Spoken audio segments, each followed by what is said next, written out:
Check 1 2. Check 1 2. Check.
Good afternoon, anybody out there that's watching today, and welcome to the first round of the Class AA Ladies Soccer Playoffs. Today's action, we have the T-Area Titans facing off against the Rapid City Central. Who did you say it was? They're the Cobblers. The Cobblers. I always mess up, and I didn't want to say the wrong name. I didn't want to say the Raiders, because isn't that the Stevens? Yes, that is. Okay, I just did not want to mess that up for anybody watching out there in Rapid City out in the West River. So welcome tonight. I'm the producer here today, I guess. My name's Rick, and I'm joined alongside Mr. Chris Murray, our soccer expert extraordinaire. Shad Hockey will be joining us here shortly, bringing you some play-by-play, and we're going to be turning it over to our public address announcer here in a second for the starting lineups, Mr. Tommy Tosh. So we're going to be joining him with the introductions of the players here in just a short minute. We'll see you then. Joining us here shortly, bringing you some play-by-play.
right away, blue team. Right away, right away. Here we go.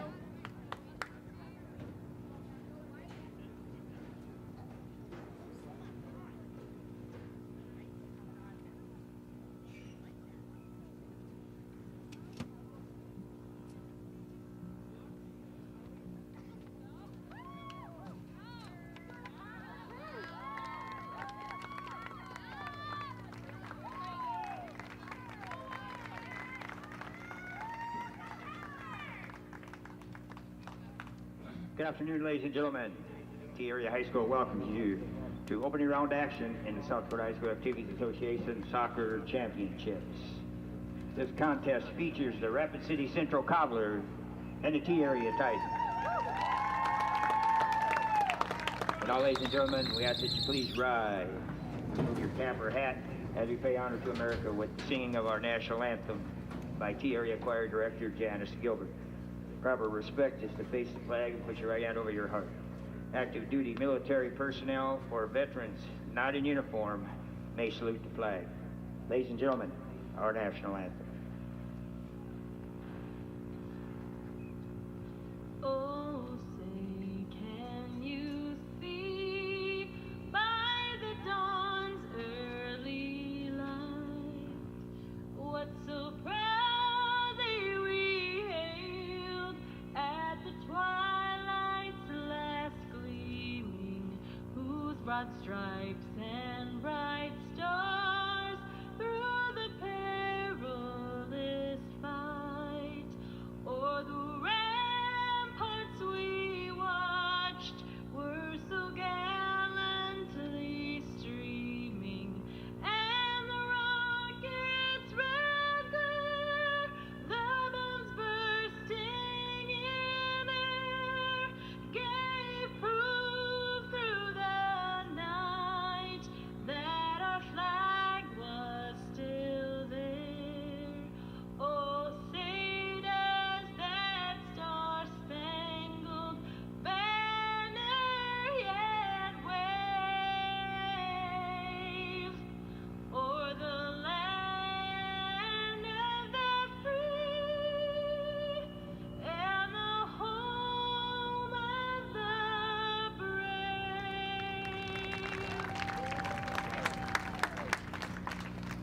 Thank you. The schools participating in this event are members of the South Dakota High School Activities Association, and they have adopted the rules under which this game is conducted. A strong commitment to excellence, fair play, and sportsmanship are all vital to the success of this soccer game. The Activities Association and their league partner, their financial partner, Dakota Bank, their community partner, Farmers Union Insurance, their military partner, the South Dakota National Guard, and proud corporate sponsor, Billion Automotive, appreciate your recognition of the values being taught at this educational event.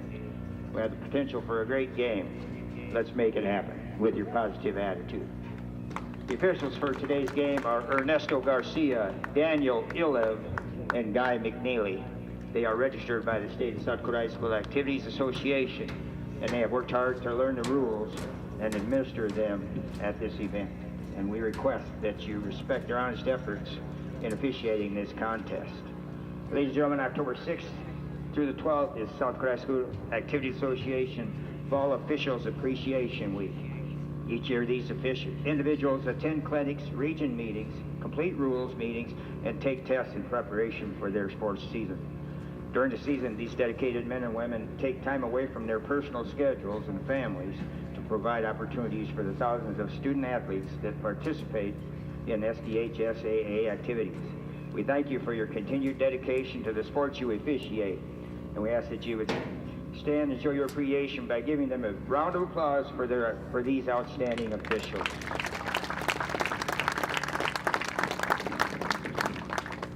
Now let's meet the starting liners first for the Rapid City Central Cobblers. A freshman forward, number 2, Avery Young. A senior midfielder, number 11, Laney Godfrey. Sophomore midfielder, number 14, Riley Healy. Sophomore forward number 16, Trinity Larson. Senior defender number 22, Lily Coots. Junior forward number 24, Regan Alvarez. Senior defender number 25, Emma Hargan. Senior midfielder number 34, Maria Alvarez. Senior midfielder number 35, Reese Healy. Senior goalkeeper number 99, Abigail Flanagan. And sophomore defender number 45, Bailey Merchant. Assistant coaches for the Cobblers are Tiffany Snethen, Kelly Klopfenstein, and Troy Anderson. And the head coach is Mark Morgan. Now let's meet the starting lineups for the T-Area Titans.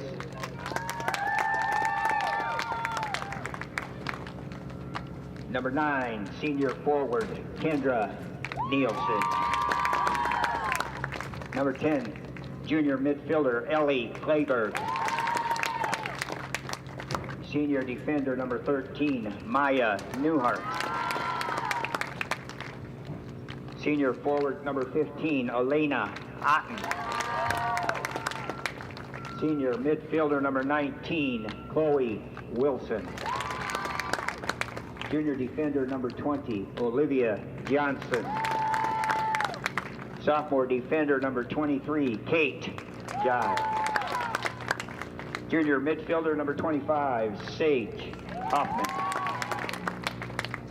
Senior forward, number 26, Kaya Leekander. Senior goalkeeper, number 37, Abby Munson. And senior defender, number 38, Reese Hammerquist. Assistant coaches for the Titans are Brooke Pfeiffer and Yasmin Sumich, and the head coach is Mark Anderson. It's time for some high school soccer.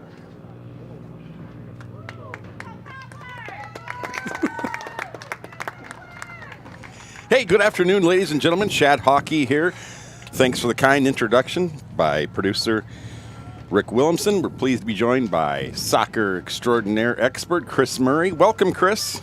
Thanks for having me, Shad. This is going to be a good game. I'm excited to see how this one's going to turn out. Yeah, making history tonight. First ever AA tournament, state tournament game for the 4 seed.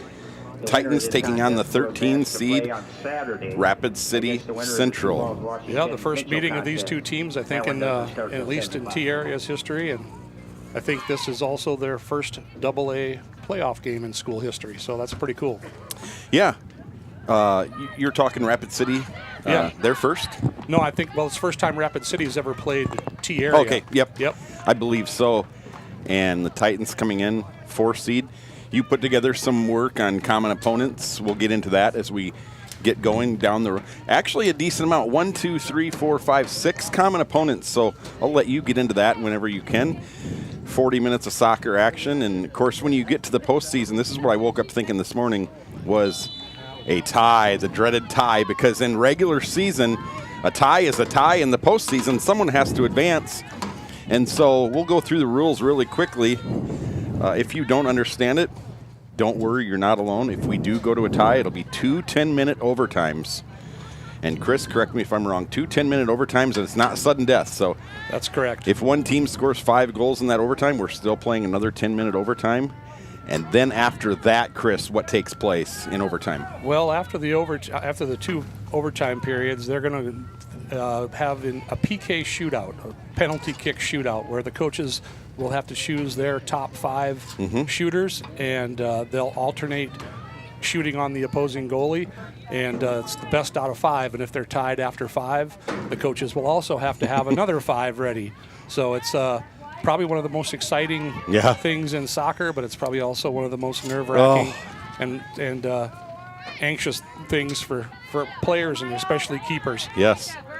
And we are no stranger to that in T. I believe the first championship, or no, maybe it was the second that we ever went to. We ended it on PKs. We ended a state championship game on PKs.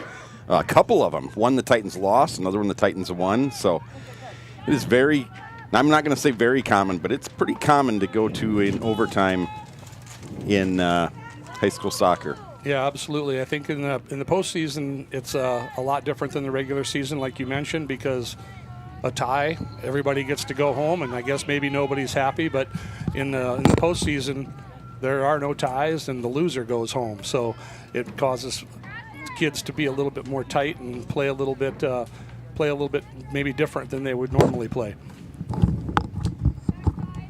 Yeah, I didn't get here on time. There were 2 different detours I had to take to get here, so I rolled up right when the clock was running out. I didn't get a chance to talk to Rapid City's coach. I did get a chance to come to practice last night and talk to Coach Anderson for a little bit, and not sure what time Rapid City left. I'm guessing it was pretty early just to make sure they get here on time, and then they'll go home.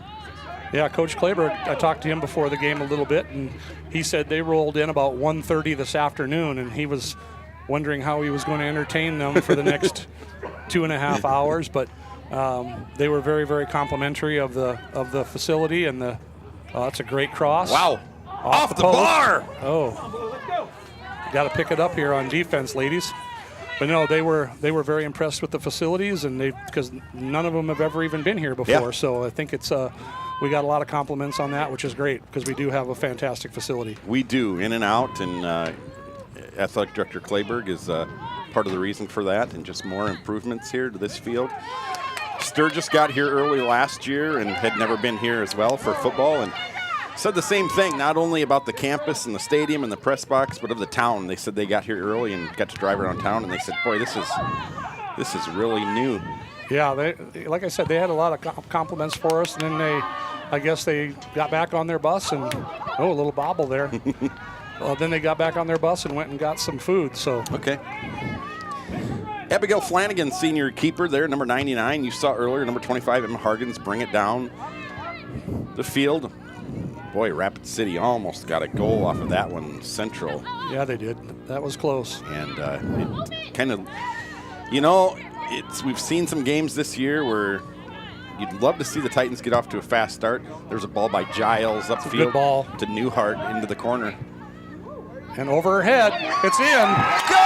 No way. Titans! Well, that's the way to start. That's what we needed. Newhart, the senior, on the ball from Kate Giles, the assist, the sophomore. And I talked with Coach Anderson about that last night. He said they wanted to start quick. I was among the huddle when he talked to the girls at the end, and you see the Central coach asking what happened there. Well, I think he's questioning the referee, letting them play on after a handball. We're going to call a handball on Central, and he didn't call it, and play continued, and we scored. So I guess I can see his frustration with that. Probably would have rather have the handball called and be able to set their defense and get ready to go again. 13, yeah. Maya Newhart. That's a great way for the girls to start, though. That's what they really, really needed. Now the biggest thing right now is they can't let up. As soon as you take your foot off the gas at this level and in the playoffs, they're going to come right back. The girls in red and white are not going to quit and go away. Right. Goal by Newhart, 3 minutes, 59 seconds into the game here.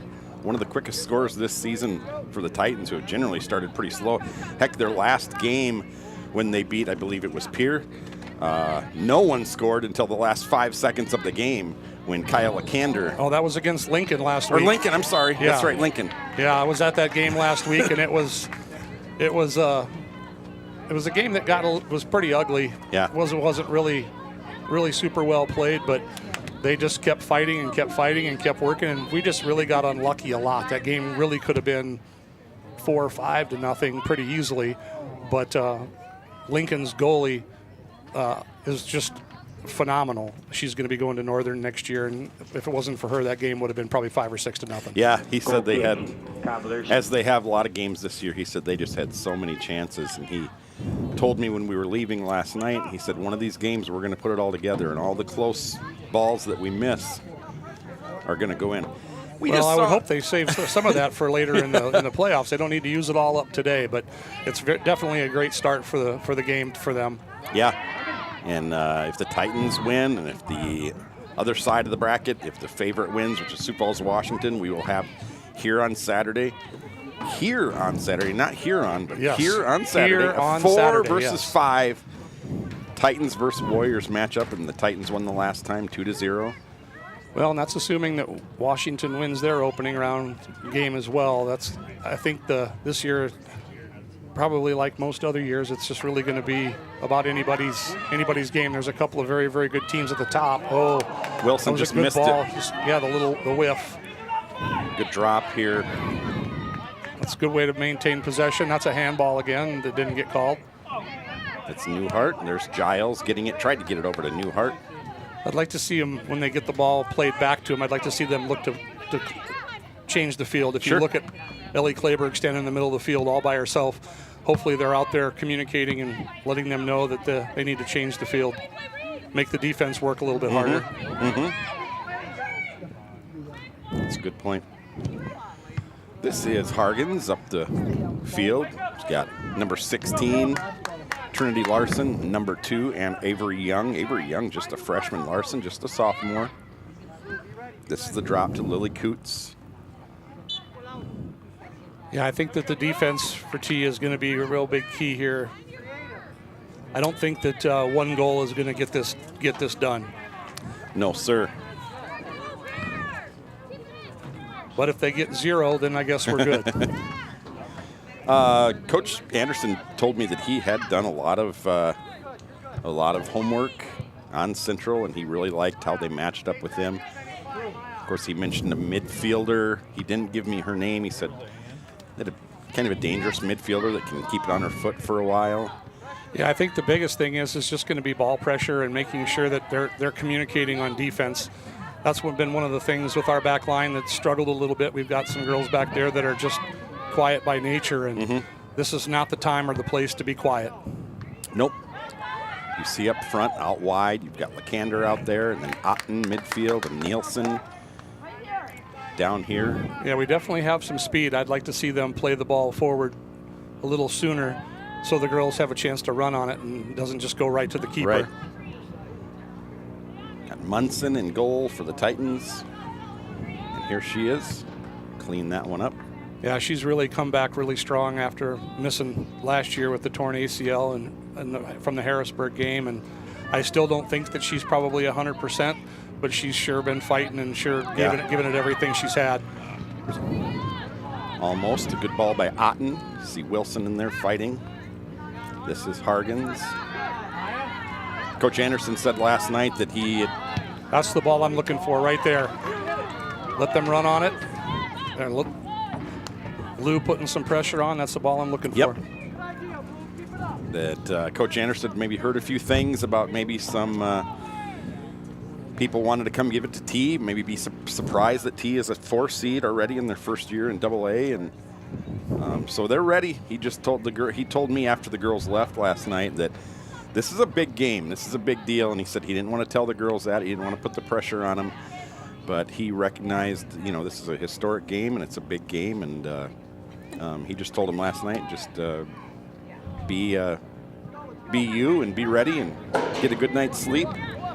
Well, like we used to tell them, there is no tomorrow. So this is win or go home. So, and for me, I really, really don't want this to be Coach Anderson's last game of his coaching career, for sure. I agree. He didn't either. He said last night he said he wasn't ready for this to be his last game. So hopefully not. Titans off to a 1-0 lead here. 10 minutes in, about 30 minutes until halftime, and I'll head down to the talk to the players and Coach Anderson. Good stop there by Munson. Hopefully, if you're in Rapid City and you didn't make the trip, you're joining us tonight. It's the one neat thing about playing a West River team is that they're not going to have a lot of people that went. So we're really pleased to be able to send this game out to the Black Hills. Absolutely. And then I've got to go do volleyball later. So do a little doubleheader. We're going to have to move all the equipment into the gym. And I would bring nothing to the table in that broadcast. Well, you bring a lot to this one. So this is a team that, unfortunately, the broadcasts we've done this year, you've known a lot about the other teams. And this team, just because they're 4 and a half hours away. Right.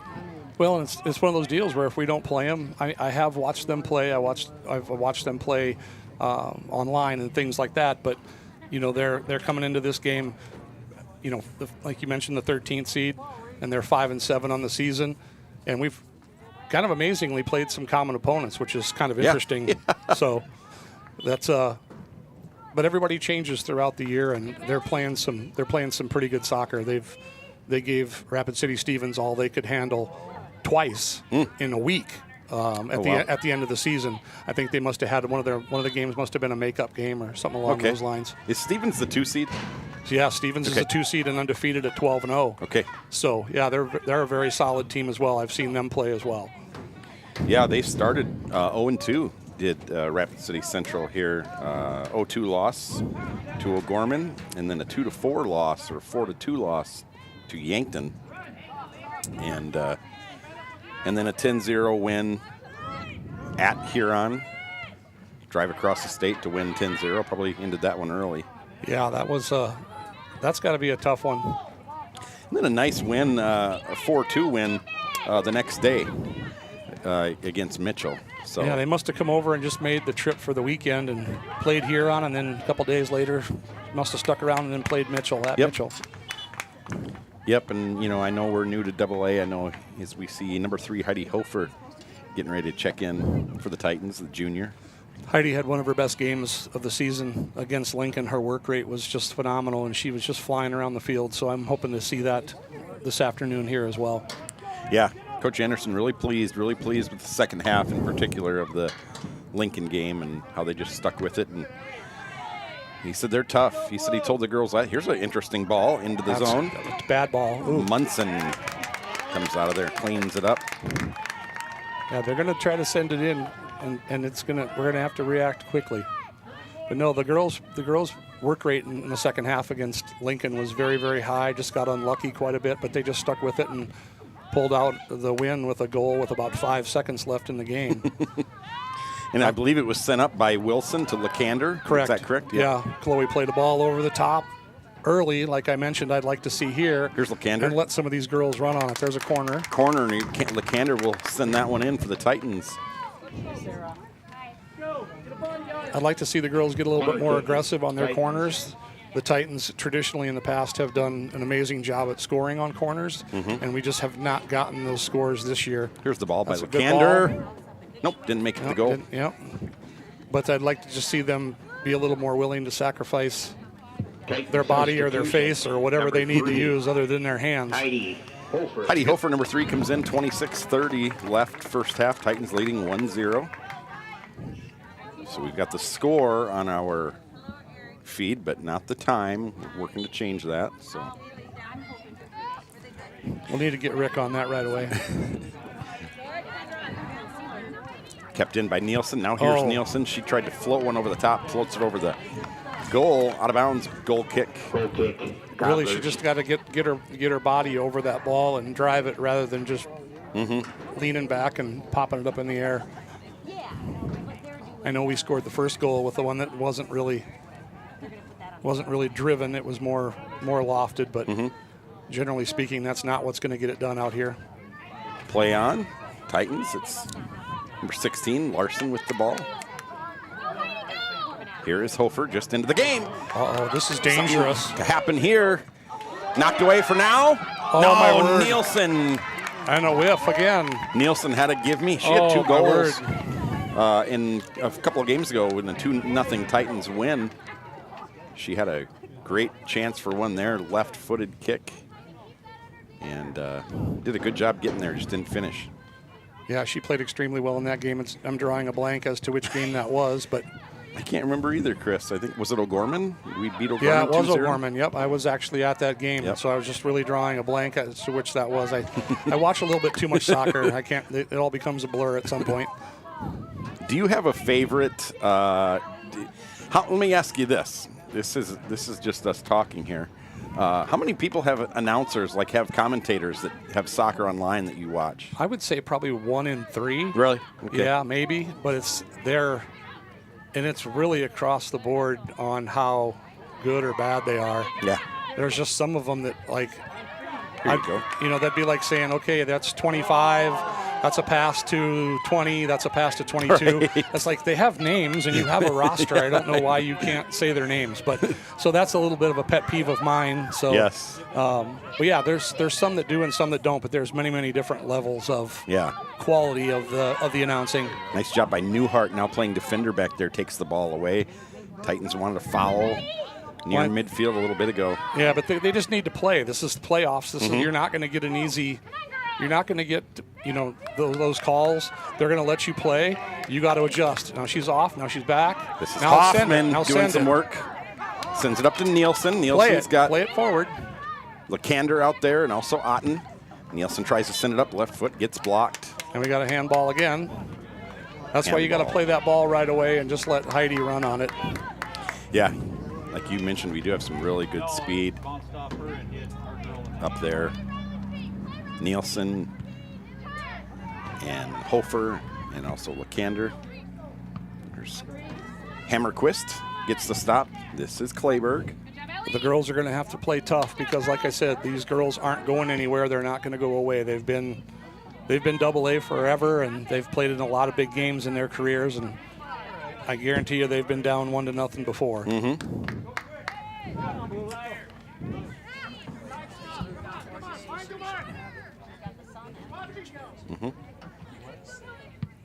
Since this is a postseason Got to game, turn and go on that one. We're going to be playing some ads as we go through. It's something we have to do in the state, so if you hear an ad, just hang tight for 30 seconds. We'll be back. Kind of hard to do in soccer when there's no spot.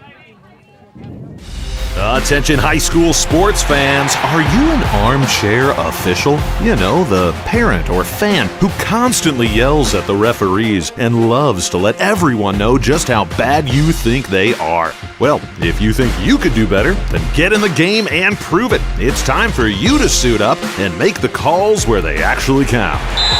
Every sport in South Dakota needs more officials. Sign up today at highschoolofficials.com.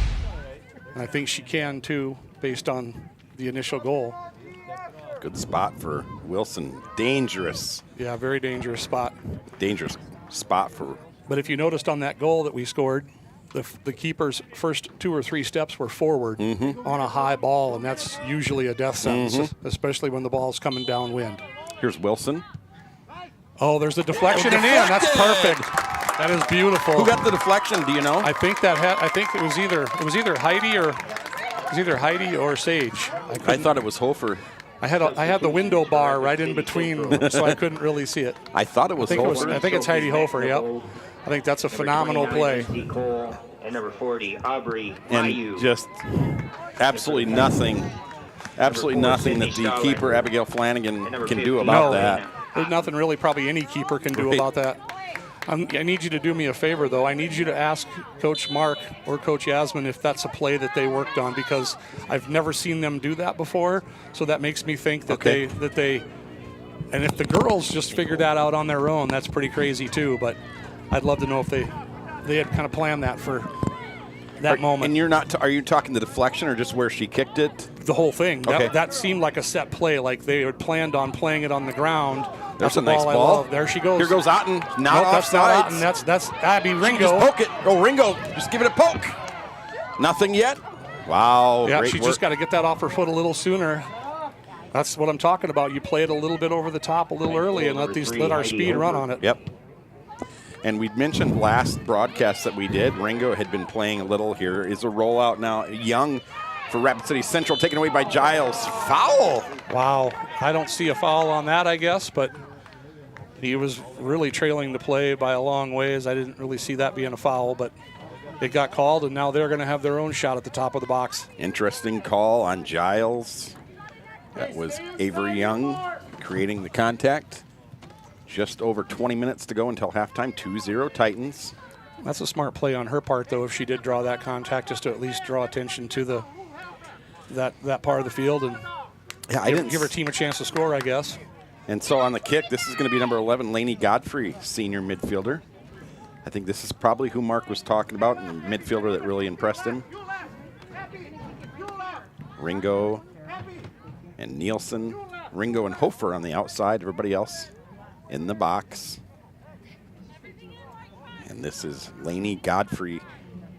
Pay attention, it's a live ball after she kicks it if it doesn't go in. So over the crossbar, over the field goal post, no good. Still 2-0 Titans. Looks like the Saints could have used her last night. That kicker missed an extra point for crying out loud. And he's getting paid.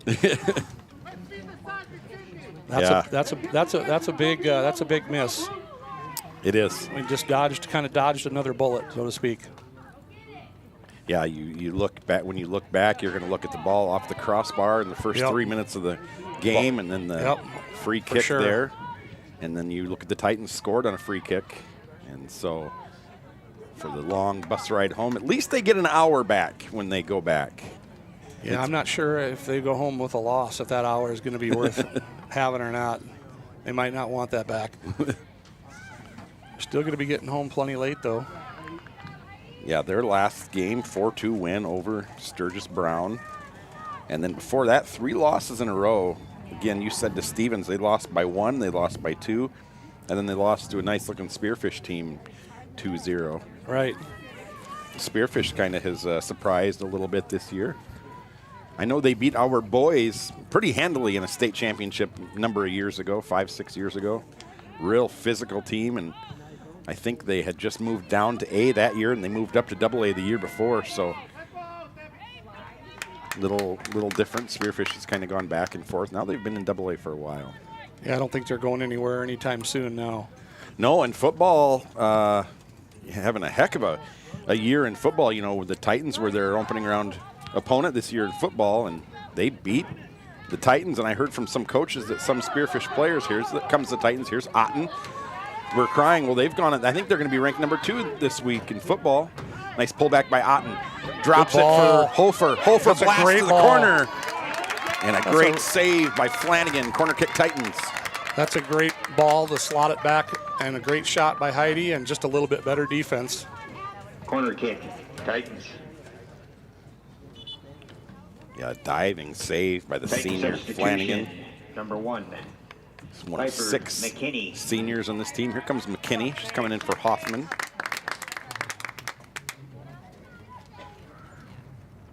And who's got the corner here? Because I don't think, is that Lakander? Is she still out there? Here we go. Almost. McKinney just into the game, just kicked it right at the goalkeeper. Kicked it a little higher, or maybe to the left. She would have put the 3rd goal on the board for the Titans. I think that was Ellie Clayberg on the corner. Okay. We got some you're other right. call. I don't know what we're calling here again. Ellie's going to have to get out of this soccer uniform and put into her volleyball uniform. She's going to go, I get to go call the game tonight. She's going to go play. She's young. She won't even be tired tomorrow. I was just going to say, she'll probably just wake up just like nothing happened. I'd be eating Advil like M&M's. Good volleyball player. She took last year off to focus just on soccer, and she came back out this year, and we saw this summer. That's a handball, right? No call, or maybe just the elbow? I think it was just her hand was at her side, and her hand was down, so it kind of caught more of the bottom of her elbow, I think. Yeah. Went and watched her play this summer at the Pentagon. There's a foul on the Titans. He's calling it tight now. Ever since that that breakaway.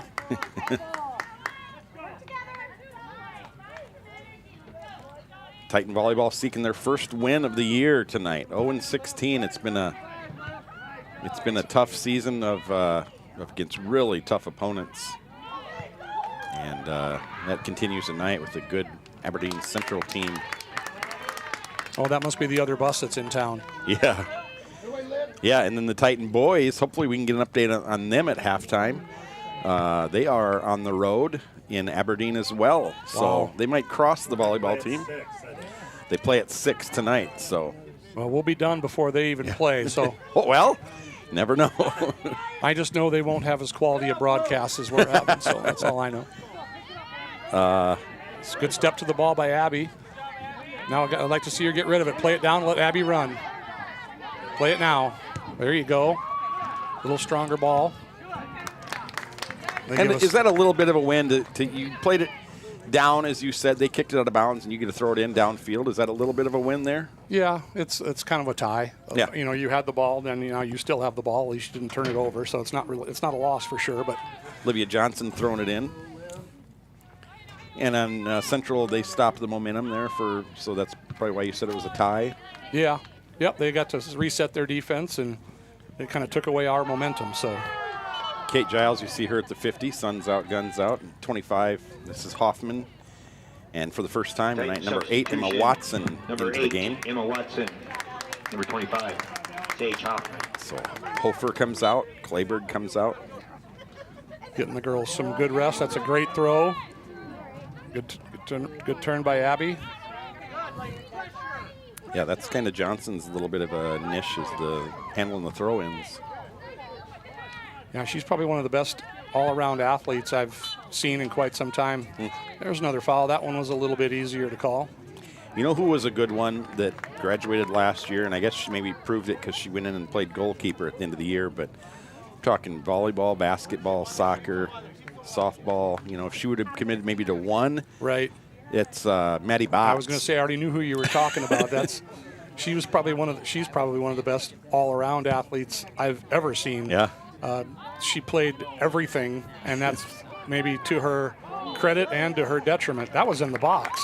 Was it? It was close. He's going to call it right on the close. top. Maybe we can run that. See if they run that play again. That's going to be a dangerous spot here again. And now taking the kick out there, it's going to be Sage Hoffman. We'll see if it doesn't look like Central's going to let us do that again, but we'll see. Yeah. We have to back them up 10 yards on a free kick.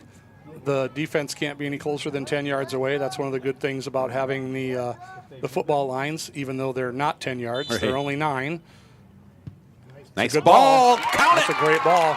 Sage Hoffman, the Titans. That's fantastic. Have had 2 free kicks, both about the 10-yard line, which is 20 yards from the goal, and they've scored on both Hoffman and That's Chloe one of the Wilson. things that's really tough about being a keeper. She made some phenomenal stops, but then you get those stops, there's just nothing you can do. Yeah. It's got to be a lonely feeling back there. And you've got Hoffman and Wilson, both outstanding soccer players for a long time now. Into the game is number 22, Lily Cooch. She started. Maria Alvarez, number 34. Number 35, number 22, Lily Reese Cooch. Healy. Number And those 34, three are Maria three of their Alvarez. 6 Number 35, Reese Healy. seniors. And like you said, I think that they're really dialed in right now. I just want to see them. Sage Hoffman. I'd just like to see them continue that. Yep. And carry it over to the next game and the next game and the next game. Mm-hmm. It's a good time of the year to be playing some of your best soccer, and I think Coach Anderson told me last night the last 5 games they've played have probably been their best 5 of the year. And he said of last year's team, of course, that team won the Class A championship. As he told him mid-season, he wasn't sure if they had it in them. And great job there by Wilson, just getting all over the place. And they did have it in them. They kind of breezed through the playoffs and beat it. And I think that it's the same thing. Number 9. I talked to another parent earlier in the week, and I just told them, earlier in the season, people had to relax a little bit. That the girls just needed to get better and better every year, and the games in August and September don't matter near as much as the games in October. So, like you said, you want to be playing your best soccer at that point. Looks like we're having an issue with the time. Timing issue, maybe? Who knows? That's on Tom Tosh. I don't know if it stopped. His or if he no-hitter. stopped it. I'll try to help him out here. 1130, please. 1120.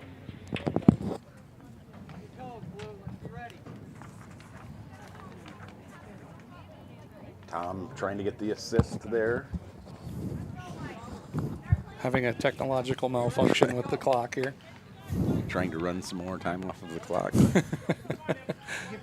1120. He's got it. Here we go. I'm glad you can hear better than I can. I heard 1130. Get a lot of helpers in the crowds. Oh, yeah. I know when that happens in football. Rick, it's fly season. Producer Rick Williamson is. Yeah, but it's also hot in here. I don't want to be in baking season.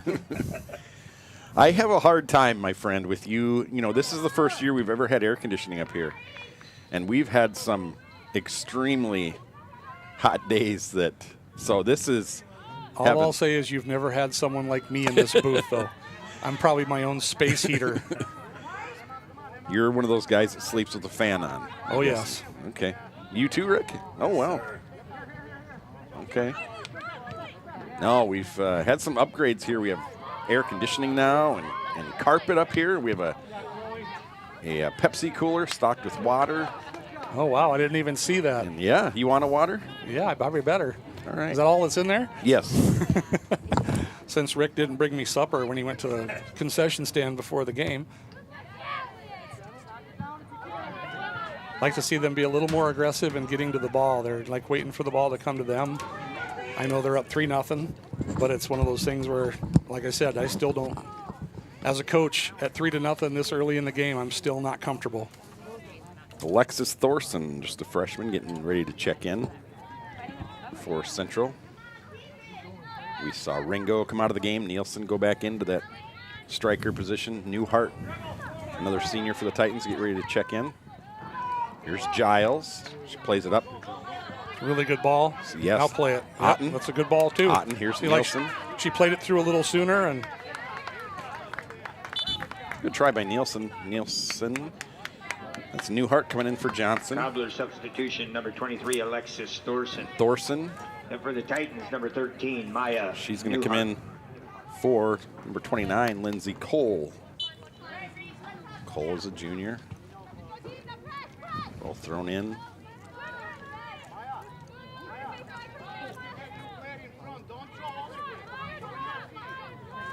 So under 9 minutes already. We are flying along. The Titans. I think it would be interesting and entertaining if we could mic up Coach Yasmin. We'd have to have Rick listening to him the whole time and determining when he can turn his mic on and turn his mic off. This is me being the fuddy-duddy. There's a race with Hargens and Newhart. Newhart wins it, sends it upfield, right to the foot of number 11, Lady Godfrey. That's a good job by Kate. Great job. Kate Giles saves a goal for the Titans. Corner kick, Rapid City Central. She's been so solid all year. Our defense has been very, very solid all year, and that was just definitely a goal-saving play right there. There's no doubt about that. Yeah, Giles. Or the Titans going to keep this one? You see the Rapid City coaches with their hands in the air. He's calling a deflection. He must be calling a deflection off from Giles off the forward's foot. Well, we'll take it. Yeah, absolutely. There's a header now by Giles. Clears the ball out of there. That might have been a makeup call for the foul they called on the breakaway. That wasn't really a foul. Who knows? Otten, nice ball by Lily Coots. She keeps control of it down the sidelines, plays it up to Chloe Wilson of the Titans. She's going to send it up to ball Otten. Turn. Otten pull back. Change the field. Yep, you had Johnson there, still do. There's Hammerquist, defender in the back.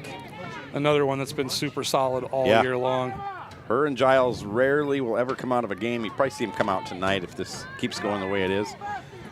Across the field, right there. That's I didn't see her go in. That's Sydney Stoliker. If she gets loose, you better watch out. She's still going. She's got a That's couple players. Great ball. Nice ball, a little too hard. Yep, great ball, great idea. Saved by Flanagan, but if she plays that ball a little bit sooner, it doesn't go right to the keeper. So if they can try to get that done, I think they'll still have some more success. Not that they need any more at this point, but. And there's Wilson. Gets it up to Otten. No, Wilson's going to keep it. It's good hustle. Here she comes down. That's a great ball. That's what I'm talking about right there. She played it earlier. And that one, Nielsen Nielsen loses it. This is Maria Alvarez. Olivia Johnson on her. Good defense by Emma Watson. Lainey Godfrey. Here's Stoliker. Stoliker just drops it up. No, I'm sorry. That was the Hammerquist got it to Stoliker. And now this is McKinney on the outside. McKinney fighting for the ball. Good pressure. That's a good ball. Oh, thought it was going up the middle. I did too. Had a little hook on it, Went apparently. right to Lily Coots. Looked like one of Rick's drives on the golf course. Slice like crazy. Get on the ball. Rick is going to go home and watch baseball tonight. Big baseball fan. Padres? Yes, sir. Is it a deciding game? No, game 3. Game 3 out of 7. Oh, that's a great ball. Into the corner. That's McKinney. So the Titans will throw it in. Titan substitutions. Number 10, Ellie Clayberg. Ellie Clayberg. Number 26, 26, Kyle Kander. And 29, Zoe Kreidler. Kreidler. Her first time into the game for the junior. Now we got a bumblebee in here. It is fly season. I had some flies in the car yesterday, and the window was wide open. They were not going outside. I was like, get free. Is there anything worse Wilson. than that when you're driving than a fly buzzing around your face? It's terrible. Oh, there's a foul on Wilson. Looks to the sidelines and just smiles. Yeah, he's calling it pretty tight. Is that? Do you know his name? Is that? Is that Guy? Is that McNeely or is McNeely? Guy is on the other side. Okay. He's the AR on the far side. Okay. Oh, on the yep, because he's worked several games here before in T. As Kari Hansen can tell you, we'll just leave it right there. Here comes Munson out to get the ball into the box. She'll just wait to pick it up. Avery, they're telling Avery, go get it. Avery, you got to put the pressure on Avery. Avery Young fakes like she's going to sprint back and get it. I know that that's something that will really put a forward in a bad mood. Yeah. That little game of cat and mouse, but in a game when you're ahead 3-0, letting any minute, any second tick off that you can is just the way the game's played. Yep. 3:30 to go until halftime. It'll be about a 12-minute halftime when it's all said and done by the time they walk off and we start the 10-minute clock. Header by Giles just to get the ball out of there. That's Stoliker to Clayberg. Here's Giles again, fighting with Young. And by the time you talk to the coaches and go get me supper, it's going to be it's going to be time for the second half. I can bring you supper if you want pizza or a hot dog. I love you, man. Nibs. Olivia Johnson back in for the Titans. Trinity Larson. Cobbler substitution. Johnson, number 16, the junior. Trinity Larson, the sophomore. Substitution for the Titans. Number 20, Olivia Johnson. I'm glad to see Coach Anderson go to his bench early. I think it's really, really important for some of these girls. There's a bunch of them, obviously, that played in the playoffs last year, but that was playing at the A level. Playing the AA playoffs is going to be a little bit different. It's going to give them a little bit of experience and help the team kind of continue. What's different next most AA to A? Is it speed, physicality, both? All of the above, Yeah. skill level, I think everything. And I think because you just have more kids to choose from, and I think that with the bigger schools, a lot of the kids are playing club.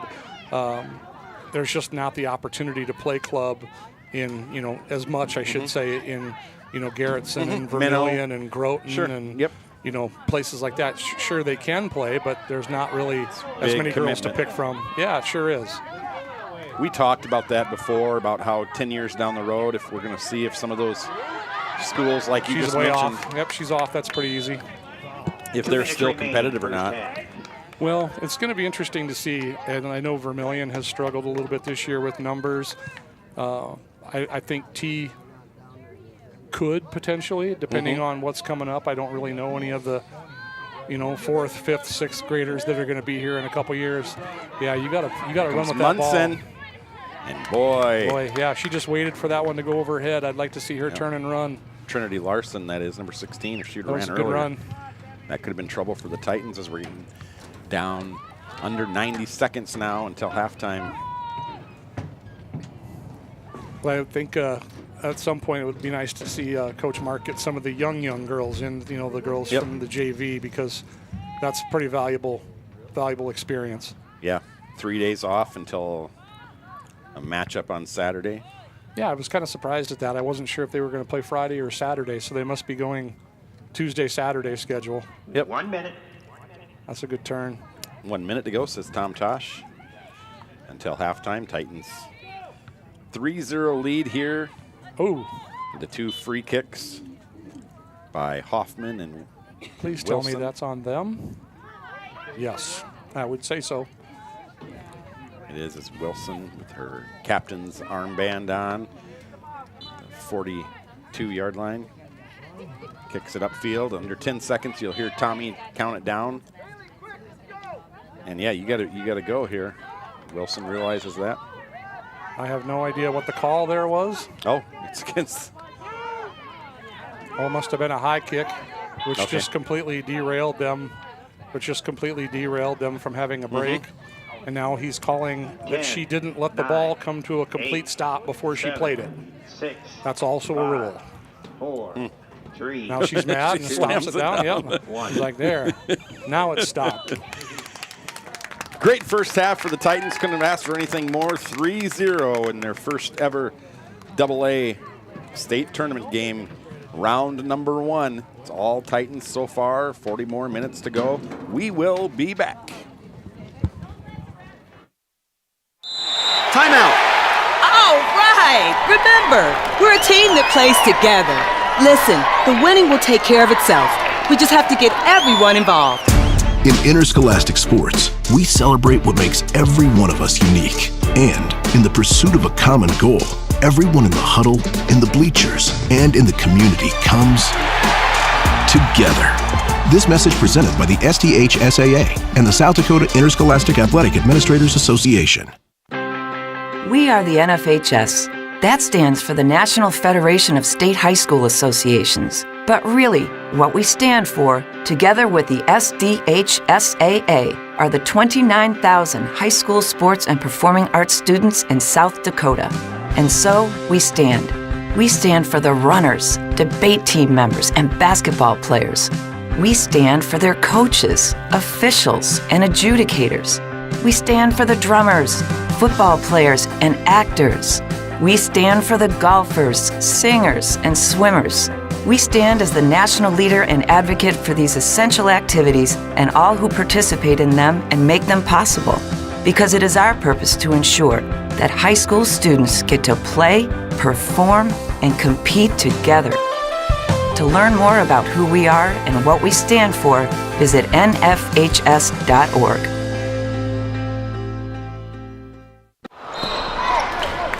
Have you noticed bad behavior has become normalized at interscholastic athletic events? Some fans seem angry. They lack civility toward one another. Some even get aggressive and unruly. Time out! What is going on? This has to stop. Let's not forget, school sports aren't just about winning. And they're definitely not an excuse to take your frustrations out on the official or the opponent. They're about teaching lessons like perseverance, respect, and empathy, so students can learn and grow as people, not just as players. We all have a role to play in setting a good example for our students and teaching them these important values. So fans, it's time to step up your game and behave positively at interscholastic athletic events in South Dakota. This message presented by the SDHSAA and the South Dakota Interscholastic Athletic Administrators Association. What's the biggest myth about interscholastic performing arts? That you have to be the most talented or experienced to participate.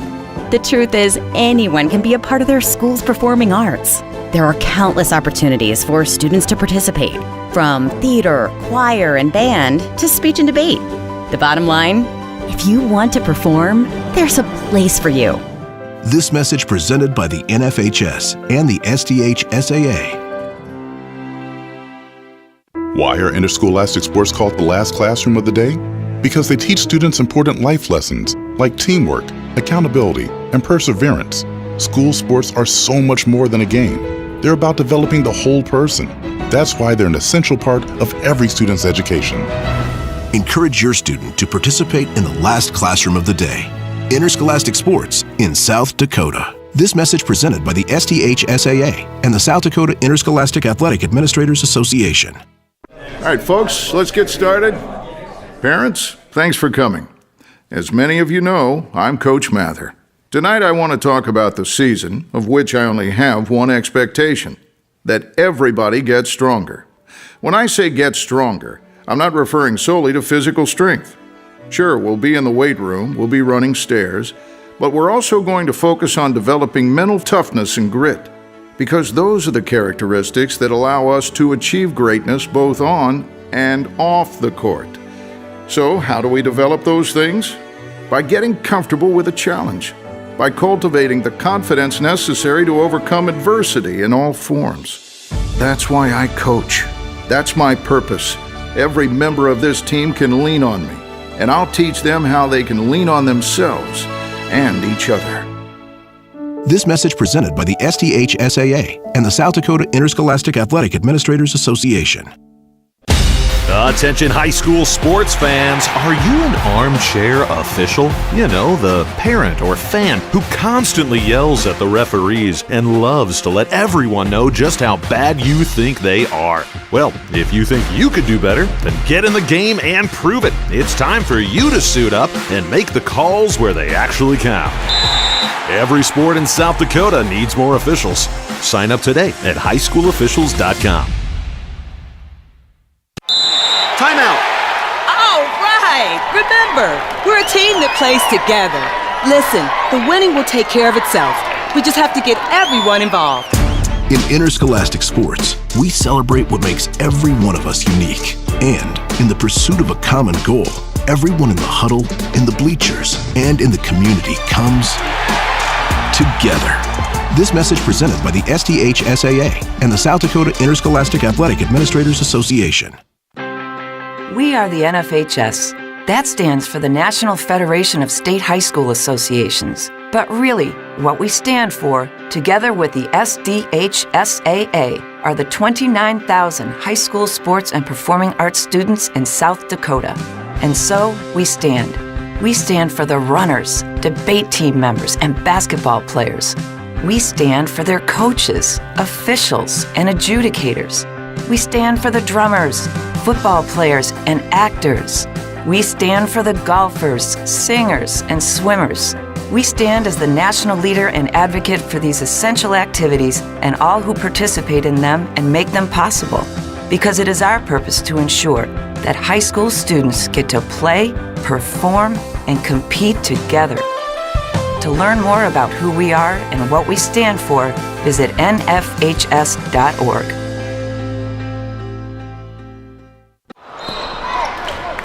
Have you noticed bad behavior has become normalized at interscholastic athletic events?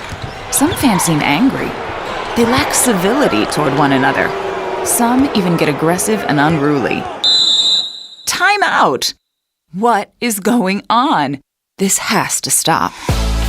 Let's not forget, school sports aren't just about winning.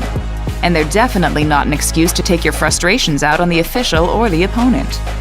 They're about teaching lessons like perseverance, respect, and empathy, so students can learn and grow as people, not just as players. We all have a role to play in setting a good example for our students and teaching them these important values. So fans, it's time to step up your game and behave positively at interscholastic athletic events in South Dakota. This message presented by the SDHSAA and the South Dakota Interscholastic Athletic Administrators Association. What's the biggest myth about interscholastic performing arts? That you have to be the most talented or experienced to participate. The truth is, anyone can be a part of their school's performing arts. There are countless opportunities for students to participate, from theater, choir, and band to speech and debate. The bottom line, if you want to perform, there's a place for you. This message presented by the NFHS and the SDHSAA. Why are interscholastic sports called the last classroom of the day? Because they teach students important life lessons like teamwork, accountability, and perseverance. School sports are so much more than a game. They're about developing the whole person. That's why they're an essential part of every student's education. Encourage your student to participate in the last classroom of the day. Interscholastic sports in South Dakota. This message presented by the SDHSAA and the South Dakota Interscholastic Athletic Administrators Association. All right, folks, let's get started. Parents, Thanks for coming. As many of you know, I'm Coach Mather. Tonight I want to talk about the season, of which I only have one expectation: that everybody gets stronger. When I say get stronger, I'm not referring solely to physical strength. Sure, we'll be in the weight room, we'll be running stairs, but we're also going to focus on developing mental toughness and grit, because those are the characteristics that allow us to achieve greatness both on and off the court. So, how do we develop those things? By getting comfortable with a challenge, by cultivating the confidence necessary to overcome adversity in all forms. That's why I coach. That's my purpose. Every member of this team can lean on me, and I'll teach them how they can lean on themselves and each other. This message presented by the SDHSAA and the South Dakota Interscholastic Athletic Administrators Association. Attention high school sports fans, are you an armchair official? You know, the parent or fan who constantly yells at the referees and loves to let everyone know just how bad you think they are. Well, if you think you could do better, then get in the game and prove it. It's time for you. Welcome back. Second half action. Thierry Titans 3, Rapid City Central 0. Best of luck to Thierry as Derek Anderson at State Golf in Watertown. He finished. He was 2 down.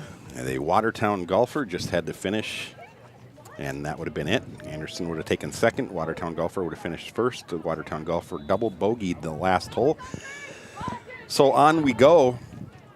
Those two will play sudden death. And I think it's just hole by hole. If Anderson wins the next hole, he wins state. But that would be great for the senior. I remember Keaton Newborg won it a couple years ago and told me that he said Anderson's better than I am.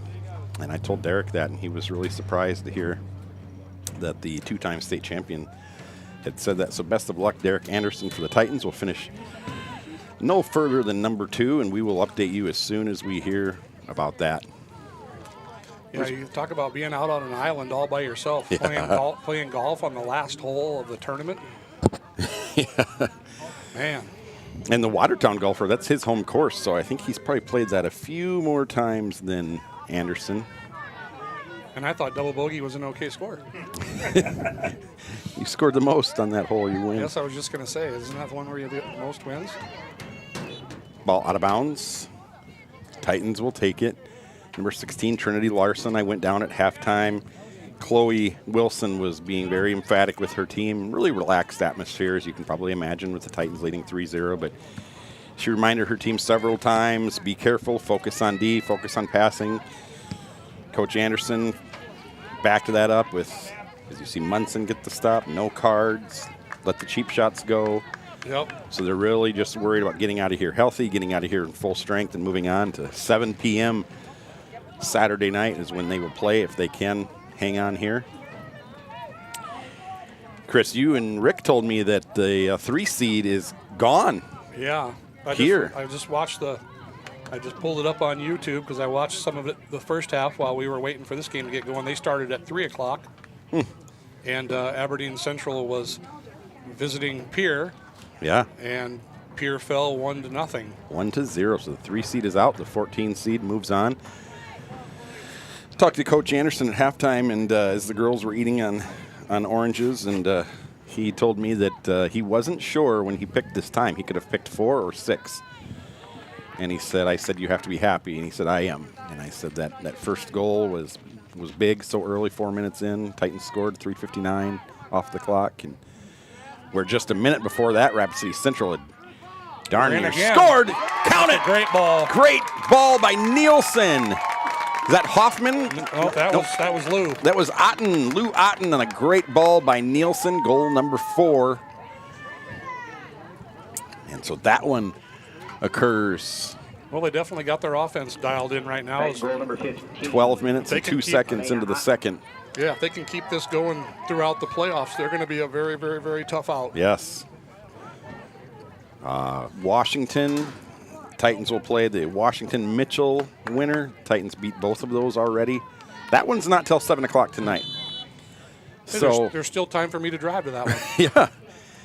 So Yeah, but Coach Anderson could have picked 4, could have picked 6. He picked 4. He just wasn't sure with them being in school all day. And he said, but if you pick 6 and they go home and rest and come back tired, and so he was. I'd have done 4 all day long. Yeah, and you're also kind of worrying about the visiting team getting home before 1 in the morning.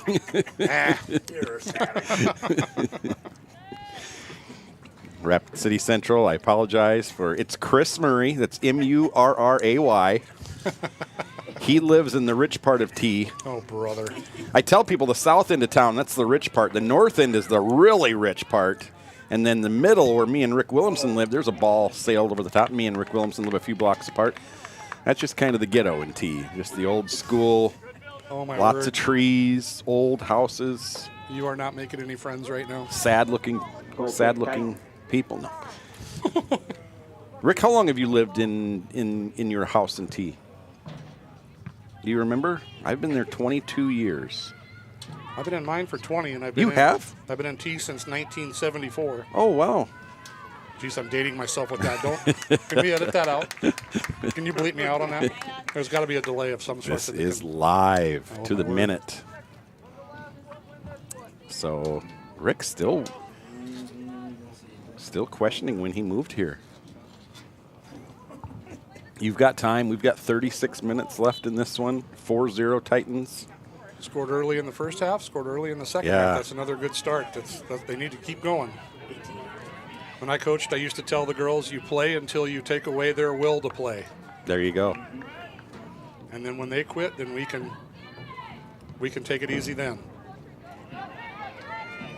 And here comes for Central. This is Trinity Larson. The drop. Larson gets it back in. Sent out by Giles, wearing the muscle shirt tonight. Nielsen gets it up. This is Wilson.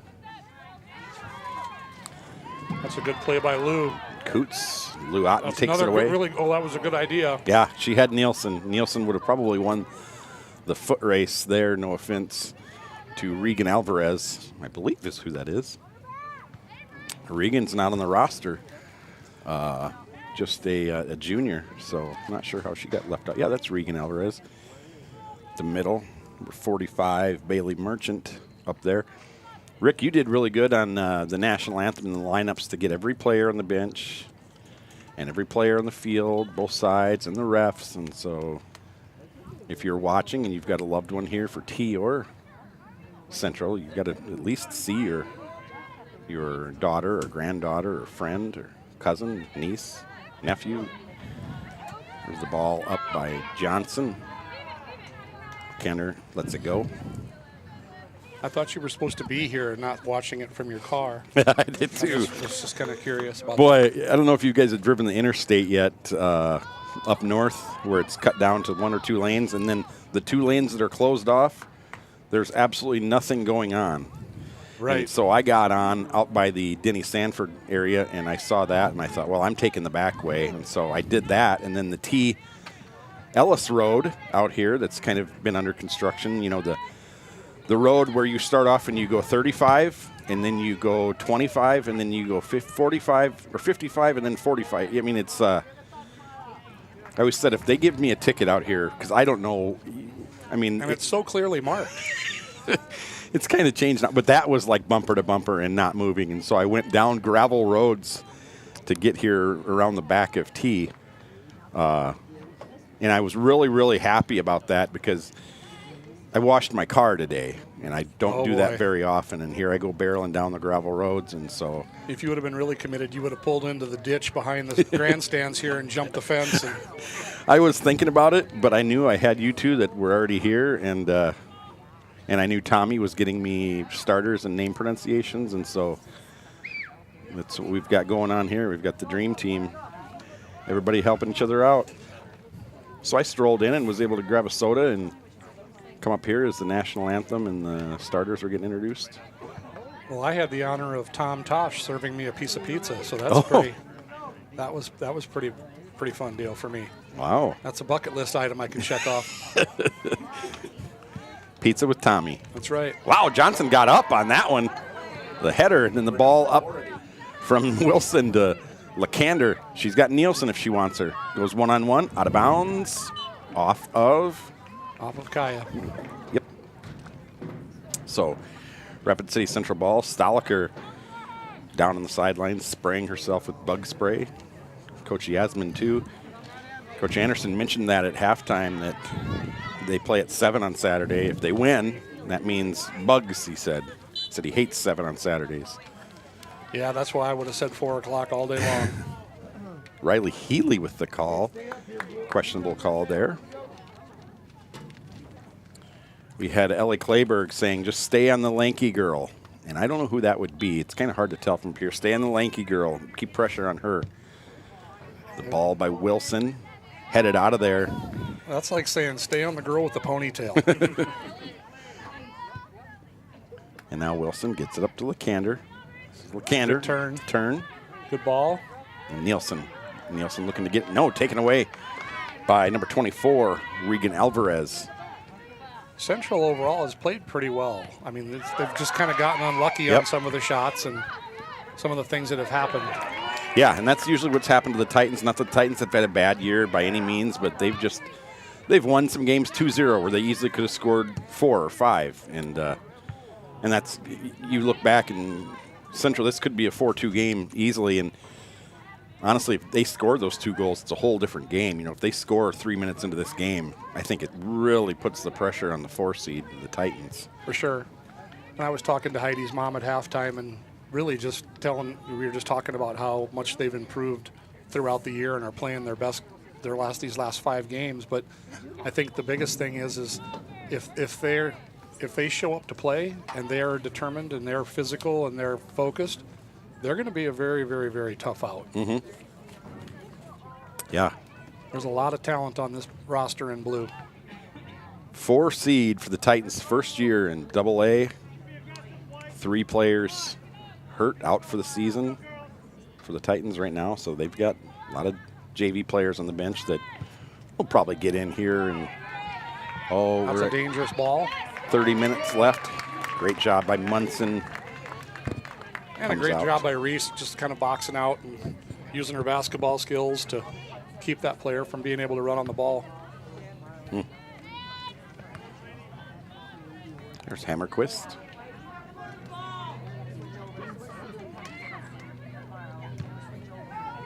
And now won by Clayberg for the moment. Here comes, is that Lakander? That's Sage. Oh, that's Hoffman. Yep, Lakander 26. I couldn't really tell. And then I looked at the body and the hair, and that's not overly helpful most of the time. I know. Kept alive by Clayberg, knocked out of bounds by Central.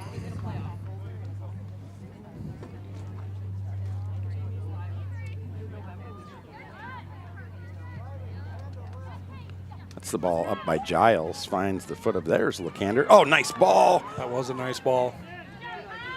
Number 16, Trinity Larson steals. I'm sorry. That might be another player we don't have a number for. This is Larson right here. And just misses the ball. And so after that happened, he said, well, Reese Hammerquist must have fouled her. So Zoe Kreidler looking to come back into the game. Player in question was 45, Bailey Merchant back there. She is a sophomore defender. That's a good ball. Very good ball. Yep. Taken away for the moment by Newhart. Clayberg tries to get it. Can't get it. So this is Hammerquist. The drop. And the left-footed kick is going to be offline. Goal kick for the Titans.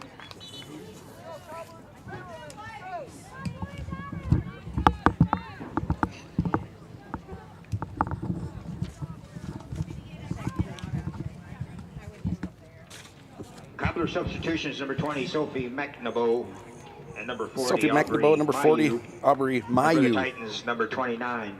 And Kreidler into the game as well for the Titans.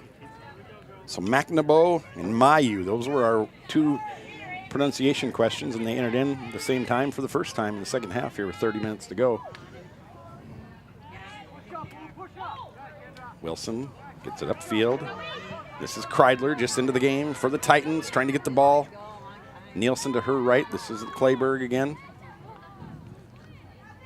And just shoved in the back was Kreidler by McNabo. And now the throw in for Newhart. Out of bounds to the Titans. Kreidler will throw it in.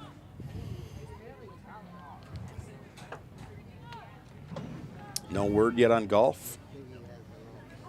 I did get a chat with Noah Watson at halftime. Always fun. You talk about a character. He is a character, and I should give him my tickets. I've got Augie tickets, I think, for Friday, but I can't go now. I've got to do some football work. Ooh.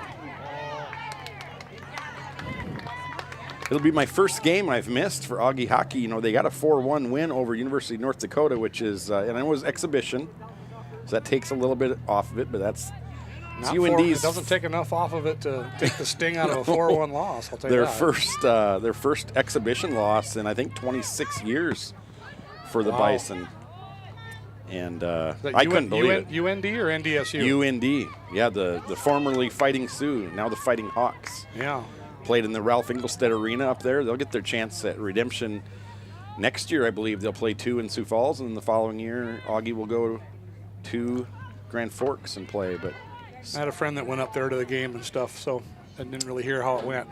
Oh, it was great. Augie scored. You got Hammerquist has got to get back here. This is Young for Central. Now it's Johnson. Giles kicks it out of bounds. Augie scored within the first few minutes, and I thought, okay, that's nice, but and it kind of kept coming, huh? Yeah. Stoliker getting ready to check into the game for the Titans, and for Rapid City Central, it'll be Lindsey Cole. Kander sent it upfield, tried to find Nielsen. Just under 26 to play in this first round action, where we're 1-for-1 on an upset. Meridian Central, the 14 seed, took out number 3 Pierre, or how's it's pronounced correctly, Pierre. Heidi Hofer also coming back into the game. Sage Hoffman. Kander to the bench for the Titans. Number 4, Trinity Larson Sydney Stoliker for Central. Common opponents for these two: O'Gorman. Central lost to O'Gorman 2-0 in their first game of the year. T-Area beat O'Gorman 2-0 last week to ruin O'Gorman's senior night. Yankton. Central lost to Yankton 4-2 in their second game of the season.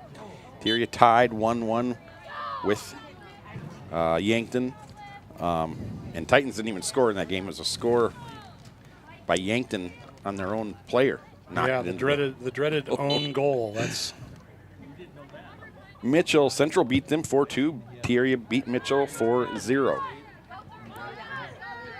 And so if you look at common opponents, which I like to look at a lot, kind of tells you, like these two teams, it's going to tell you about as much as you can tell if they've never played each other ever.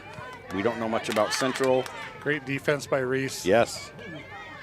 Huron. Central beat Huron 10-0. T-Area beat Huron 10-0.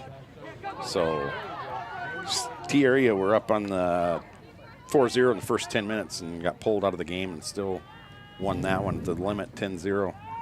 Yeah, Aberdeen, that's a tough one. Yeah. Central lost Aberdeen 5-2. T-Area struggled on their first ever trip to Aberdeen and tied 0-0.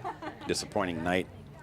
I know that's one of the ones that the Titans probably felt could have gone their way easily, and they just couldn't stick one in the net. It was early in the school year, and the girls are in school, and they're getting used to that, and they're changing everything, and then you got to get in the bus and drive 3.5 hours to Aberdeen and get off the bus and play a good game, and that's kind of a lot to ask sometimes. And you're right, we're just not used to that. We haven't been doing it in soccer hardly at all. Football, we've done it for a couple of years now, but yeah, of course Groton was always the farthest that we went, and that was always a Saturday game, and we didn't always show up to play there either because it's just such a long, boring drive. Number 23, Alexis Thorson, a freshman, and number 8, Emma Watson for the Titans. And for the Titans, number 8. I remember Emma how Watson. the T-Area parents hated that Groton game because for years, and now it's different, but for years it was not only do you have to drive that way on a Saturday, and then it would be a blowout. It'd usually be an 8-0, 10-0 game. Groton's really improved a lot. That's really neat to see. So the parents hated that because not only you have to drive a long ways, but it's not going to even be a game. Yeah, they've done some pretty great things with that program, and I think they're going to be. They're kind of my prediction to win the A this year too. But they were in the A championship last year against T area and didn't have a single senior on the team. And so kicked out of there by Hofer. Good job by Heidi. Woo. That was a close one. I was watching on the monitor, but I could hear the Central fans starting to get excited, and I knew something was going on. Yeah, that's all you want to do in that case is just get it out somewhere. 4-0, just over 22 to play. Titans been in firm control. Central kicked one early first. That's offsides, and the Titans, right? Yep. Central kicked one early in the first couple minutes off the side of the crossbar that just missed, and then had a penalty kick about 20 yards out that sailed high. That has been literally their only 2 chances. Titans haven't had a lot of chances in their own, but they've converted on them. Yeah, something they haven't done. We've tightened it up on defense quite a bit, and we have the ball bouncing our way on offense for sure. Yep. But there's been some very, very good passes and stuff that's really, really good to see, and girls knowing their position and being in the right position to get that ball. Number 1, Piper McKinney. McKinney and number 25, Sage Hoffman back in. That's something else that halftime Chloe Wilson was talking about is how effective they've been when they've been passing well tonight, and to keep that going. And well, that's definitely going to be the key moving forward too. There's a goal. Ooh. Just off to the side. Munson came out. That was a great play. And number 2, we've talked about her all afternoon, Avery Young, a freshman for them that'll go on to do big things in the next few years, almost gets her first goal of the afternoon.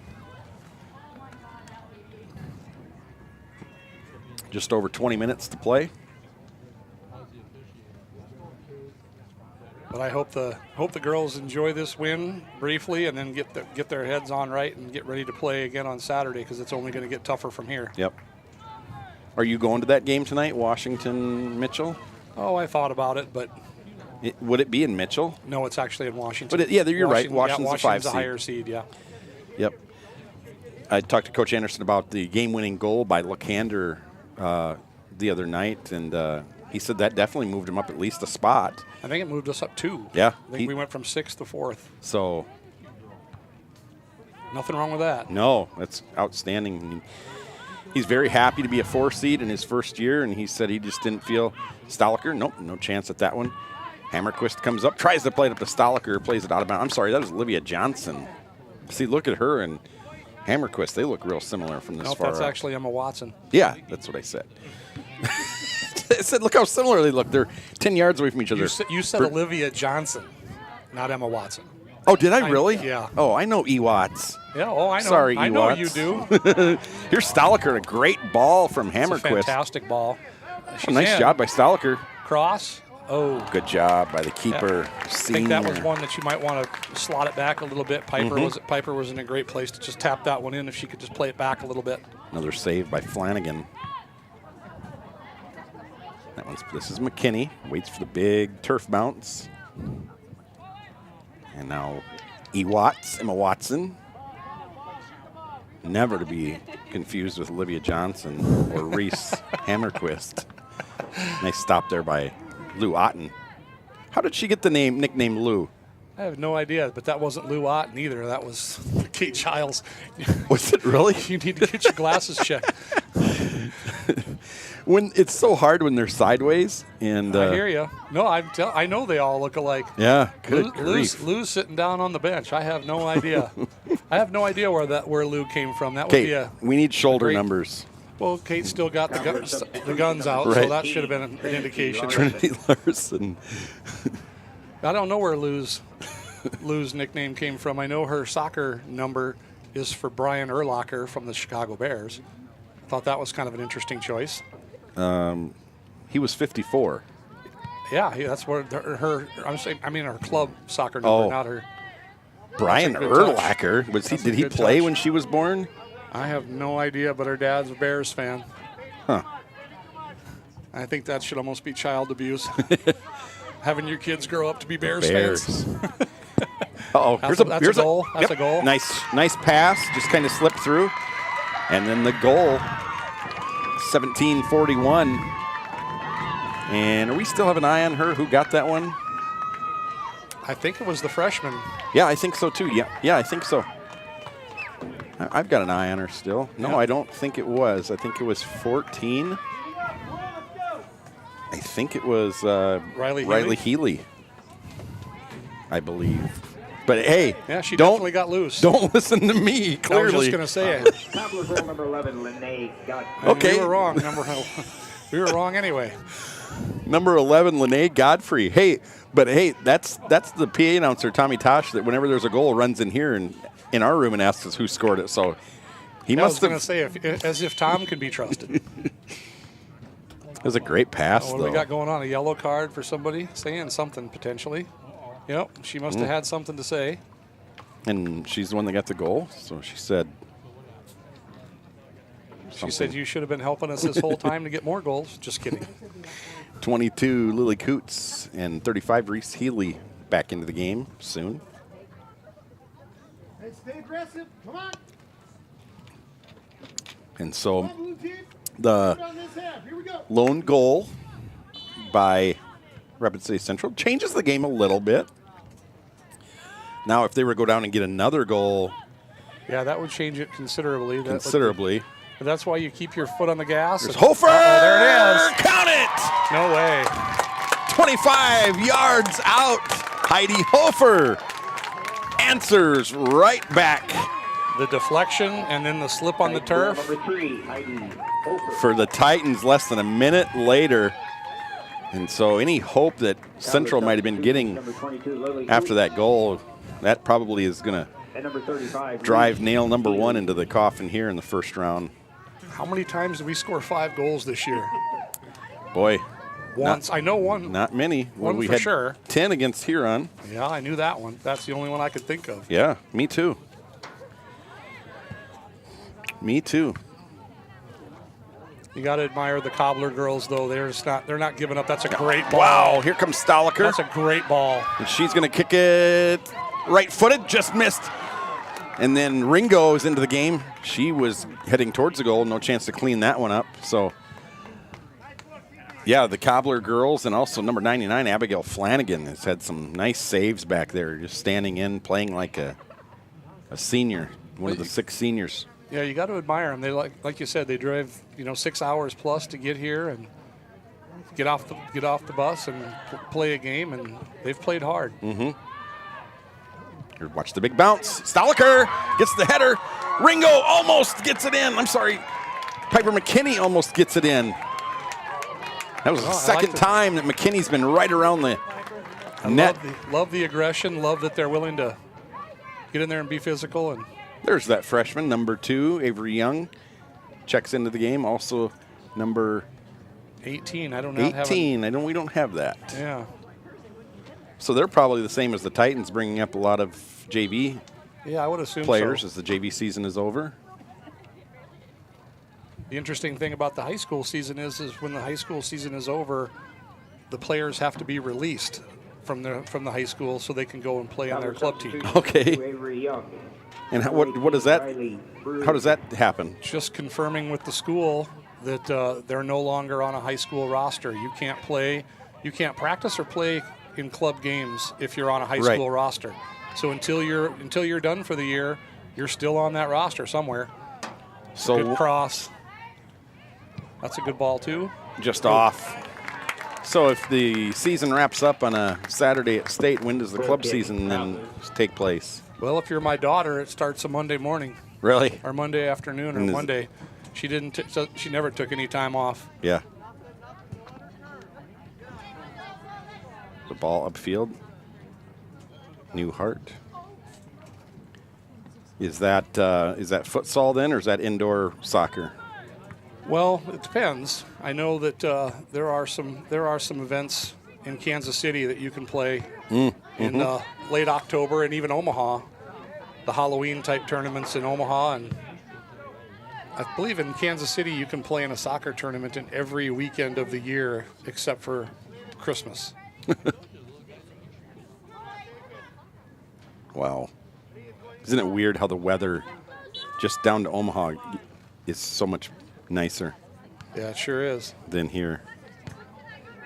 Started out when my daughter played futsal, I hated it, and then I kind of started liking it, the closed quarters, and I could see what it taught you.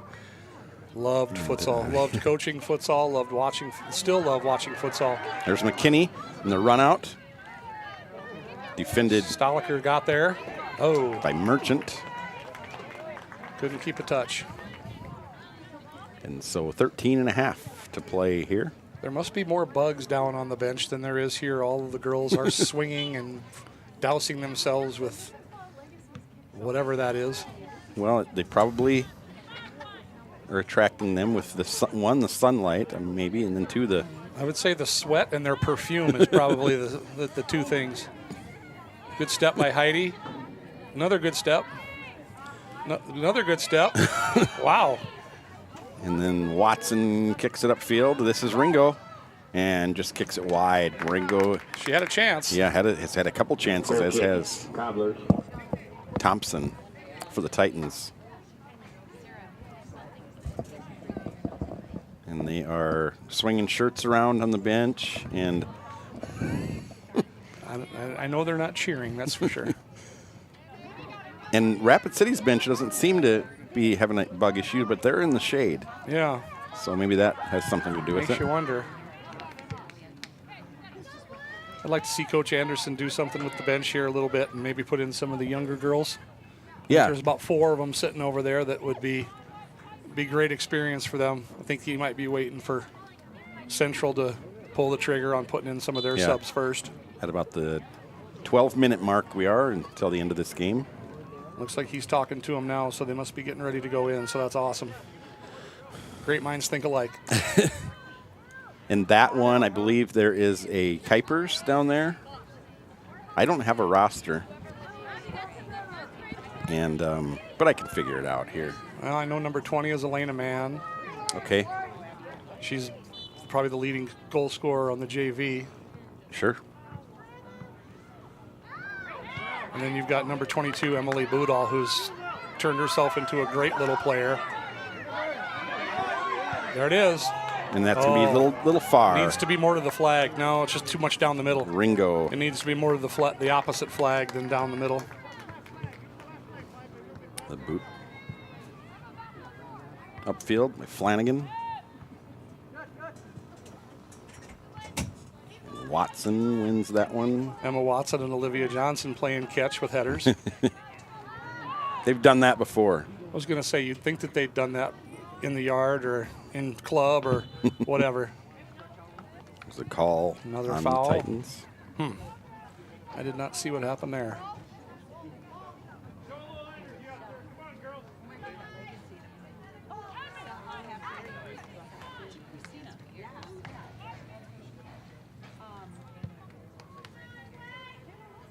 Good run out by number 2.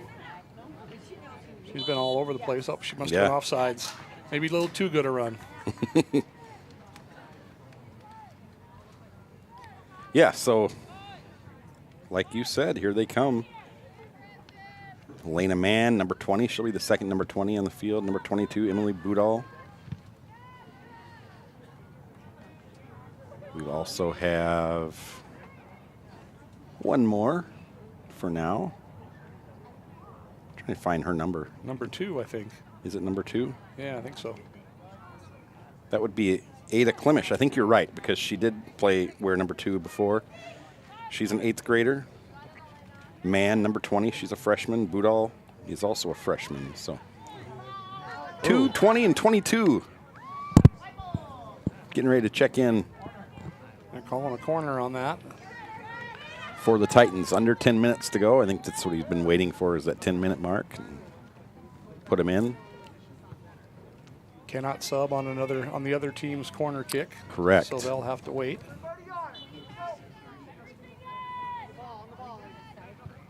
There is a corner Good job by Olivia getting the ball out. Again, that's all you really want to do at that point. Kick it out of bounds, so hopefully your teammates can come in, but it doesn't look like Central's interested in subbing at this point. Bailey Merchant with the throw in, also with the corner kick. So just a matter of minutes here, and Good ball. under 9 to go.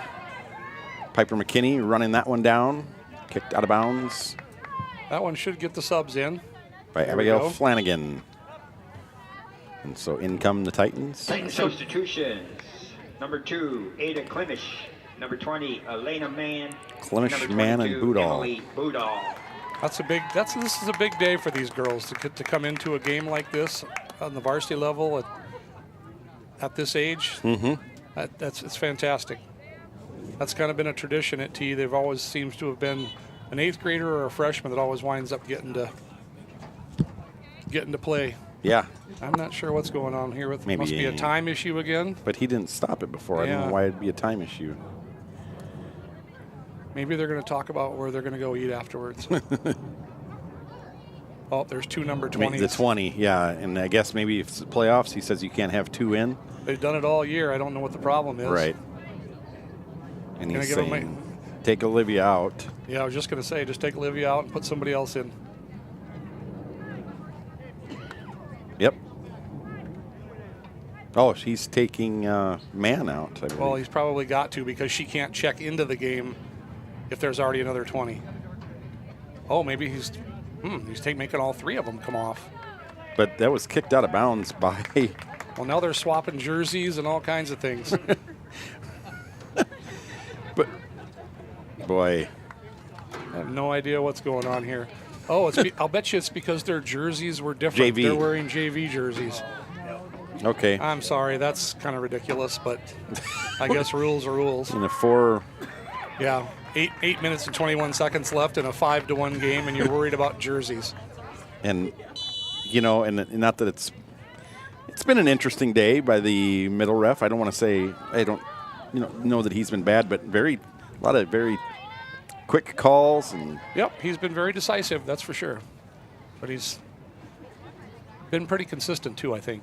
Hasn't really let him get away with too much. Noah Watson running downfield with his Otani jersey with a penny over it. That's legal for now, even though we do unless he tries to check into the game. Then he's going to have to change into somebody else's uniform, which I would pay money to see that, too. This is Giles just taking it down. Just going to kick it out of bounds. Oh, she might have got that off the Central player. That's just good hustle again by Kate. That's all right. It's just to the point now where you don't want to just see him continue to kick the ball out. Mm-hmm. Again, I'd like to see to get these young girls involved. Throw in here by Reese Healy, number 35. It's interesting that all 3 of them are playing in the forward positions. Yeah. Healy playing in her last game, as is number 11, Lainey Godfrey. Number 22, Lily Coots. Number 25, Emma Hargens. Number 34, Maria Alvarez. That's got to be pretty tough. The goalkeeper, 99, Abigail Flanagan. Their last game is the first game ever in T, South Dakota. Yeah. There's not too many teams that get to end the year on a win, so. Yep.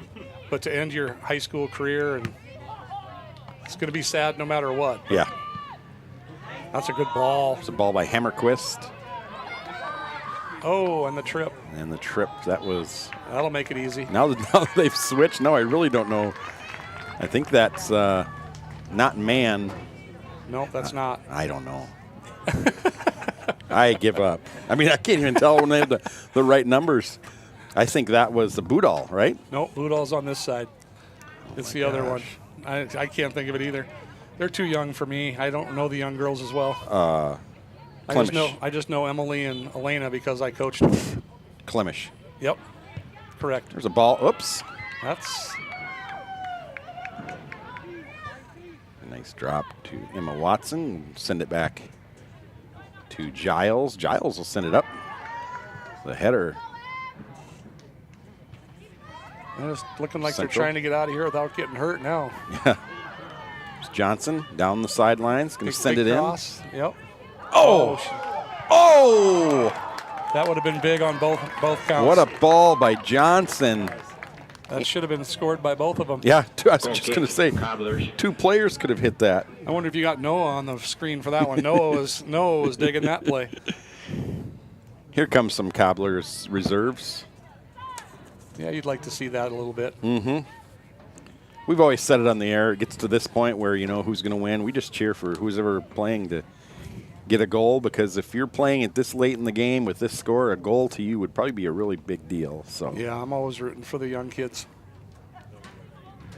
This is, of course, we don't have any of these girls on our roster, meaning they're all JV players. But I'll tell you what, we can change that real quick. Cobbler substitutions. Number 7, Skylar Wald. Number 15, Skylar Huber. Number 21, Claire Haas. And number 39, Sophia Lund. Wall, Huber, Haas, and Lund. Say that 5 times really fast. Wall, Huber, Haas, Lund. Wall, Huber, Haas, Lund. Wall, Huber, Haas, Lund. Wall, Huber, Haas, Lund. Wall, Huber, wow, I didn't really mean for you to do that. Yeah. Here we go. Oh, Ada had a chance there too. Cleared out, Amy Klimish. The Titans, as we are under 5 minutes. We'll be back on Saturday if you're game, Chris, 7 o'clock. You can count me in. Second round action. It should be a little closer than this. I think it's going to be Washington. I think it's going to be a really good game. Titans took the first. Yeah, they played Washington at Washington. I think it was 2-0. 2-0. Yeah. Yep. I might have been at that game too. And so where is that at Howard Wood? What's that? They play actually. Washington now has their own turf field on campus, and so does. I saw that Lincoln does too. So does Lincoln, and so does Roosevelt. So they all have them now. And they all have really nice fields. That's nice because not just for games, for practice too. And I remember when they used to play at Yankton Trail, and I mean, and West Central, and it just kind of, you know, when you don't have speakers, and it just kind of takes a lot out of it. Makes you appreciate playing at your own field. She's in. Oh, here comes Boudall. Good move, good turn. Strong cross. None of the midfielders were pushed up. 3:30 to go. Good hustle by Ada. Oh, little trip there. No harm, no foul. Watson, Giles. Okay, well, maybe there was a foul and more harm than I thought. No word yet on Derek Anderson if he came through, and I know they were watching down below. I kind of tend to think maybe he didn't, because the people that were watching didn't celebrate unless they're still going, but they're not really watching anymore. They're watching soccer now. Backup keeper coming in for the Cobblers, so means Flanagan will get to come out of her last high school game. Get a round of applause. I would say this is one of those where I'd probably just kick it out if I was on the field, get these young kids in. Looks like coming back with a couple of. It's Hofer, 1 goal in this one already. That's a great ball. Upfield, looky here, just give it. Good play. Just a little too much. Good job by Flanagan. Yeah, good play by Flanagan.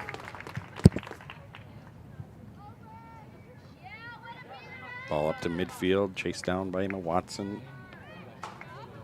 I'm not 100% sure who number 4 here is, too. Chloe Wilson going back into the game. Yeah, I was going to say, I think that what they might be doing is putting Chloe in to maybe facilitate getting some of these young girls a goal. Okay. I think it's like there's 2 minutes left. I think I'm just going to go sit back down. Kreidler going back in. And we're going to stop the clock. Zoe Kreidler for the Titans. Substitution. Number 4. Sydney Stolliker. Sydney Stolliker. That is not Sydney Stolliker. That is Sydney Stolliker's jersey, but that is not Sydney Stolliker. Abigail Flanagan hugging her coach for the last time ever. She comes out of the game hugging both coaches.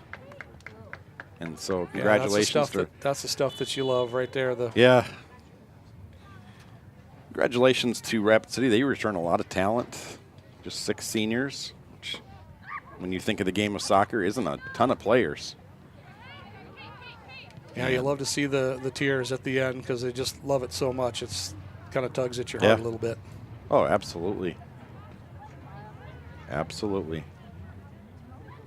And Flanagan, I wonder if she'll go on to play. She had some, I know they gave up 5. 2 were penalty kicks. Most of them were not on her. I would say that for sure. They're just very, very good plays that you just don't really have a chance. I don't know anybody that's going to stop the ball that Lou scored on. Or two deflections. Yep. Yeah, here's another opportunity. See if Munson came out a little late, slides, gets the save. That's a great play. That's the thing that she's been missing just a little bit, is that confidence in her ability and her need just to come out and make that play. Yeah. That's exactly what they're going to need her to do. Whoa, that's apparently a foul on us when we got run into, but that's okay. How in the world? I said she came out a little late. Did you see that as well? Agreed. Yeah, I think you just have to be more decisive, and it's hard. It's when you're not in the game, and it's this stage of the game. It's a tough decision no matter what. But she made the right decision, and it's just maybe could have done it a little bit sooner. Under 30 seconds to go. Titans are going to take this one, round 1, 5-1. We'll be keeping an eye on Washington. Mitchell, what are your predictions for Washington Mitchell? I think Washington's going to beat Mitchell 4-1 or 3-1. I'd say 3. I'll say 3-1. I'll say 3-0. I might have to kidnap Coach Anderson and go scout him. Keep an eye on him. You should do that. There they are, 5 goals for the Titans early and often. 3 minutes into this one, they scored. They essentially never looked back. 3-0 at halftime. Put in 2 more in the second half, which they really didn't need. And Rapid City Central will end their season here in South Dakota 5-8 in the first round, as we see players. I'm going to try to get a update on the state golfer really quick before we leave you. Derek Anderson, see if he ended up winning. I don't think he did, just judging by what happened here. We're going to get you an update here. How did it end? Is it over? The playoff? Oh, yeah, he lost. First hole. So Derek did lose. They birdied it. Derek parred the final hole, and the first playoff hole, Watertown player birdied it and did come back and win in one extra hole. So great job by Derek Anderson. Congratulations to him on a state runner-up finish. And 6th place as a team for T area. So that's awesome. Okay, we're going to go up and do, or some of us are going to go up and do T area Titans volleyball. Chris Murray on color, we appreciate it.